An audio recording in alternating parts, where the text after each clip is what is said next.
తెలంగాణ రైతాంగానికి రామగుండం ఎరువుల కర్మాగారం నుంచి యూరియా కేటాయింపుల్లో కేంద్ర ప్రభుత్వం అన్యాయం చేస్తుందని పెద్దపల్లి ఎంపీ గడ్డం వంశీకృష్ణ హాట్ కామెంట్ చేశారు.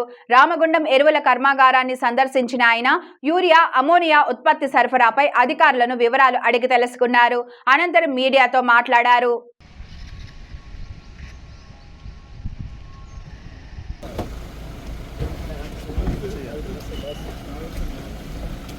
भैया प्लीज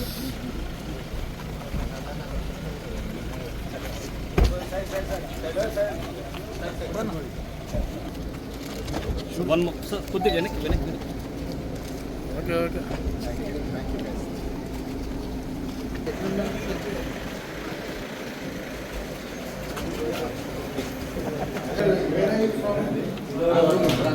उत्तरांचल हमेशा ना phone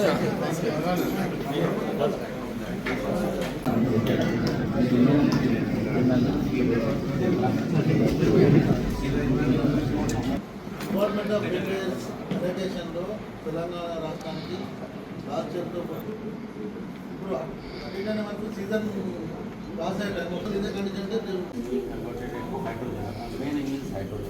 and then there's HTR from there 16% is being performed in HTR. That tube and inside the tube there catalyst.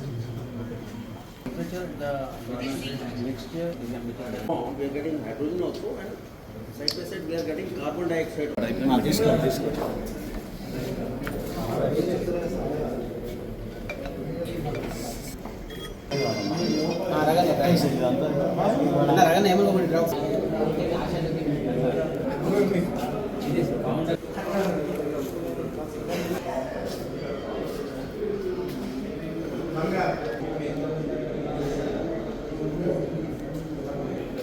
ना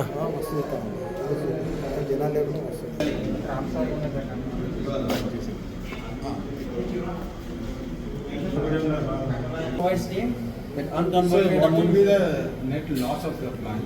You have a net. Handle around 63 km. That's enough. And the outlet concentration of chicken will be next step. We are having a secondary reformer.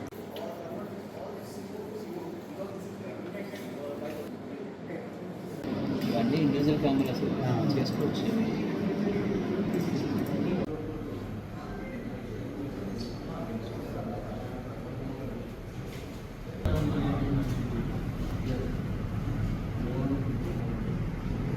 దాదాపు 10 సంవత్సరాల తర్వాత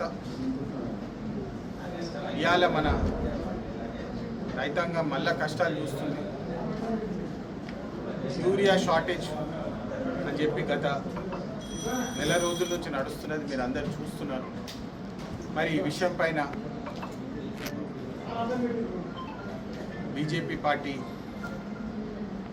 మంత్రివర్గంతో కూడా CM Revanth Reddy గారు కూడా మాట్లాడడం జరిగింది. మళ్ళీ దాని తర్వాత మినిస్టర్ గారికి నేను కూడా నా వంతు నేను లెటర్లు పెట్టి ఈ అలొకేషన్ ఏదైతే ఉన్నదో తెలంగాణకి కేవలం 30% అలొకేషన్ జరుగుతున్నది. మరి ఇంతకుముందు 60% అలొకేషన్ ఉండింది ప్రొడక్షన్లో. మరి ఇట్లా ఎందుకు జరుగుతుందని చెప్పి అని ప్రశ్నించడం జరిగింది. Last year April to June July allocation 1.4 lakh turns ఉంటే మరి ఈసారి కేవలం 70,000 టన్నుల అలొకేషన్ చేయడం జరిగింది.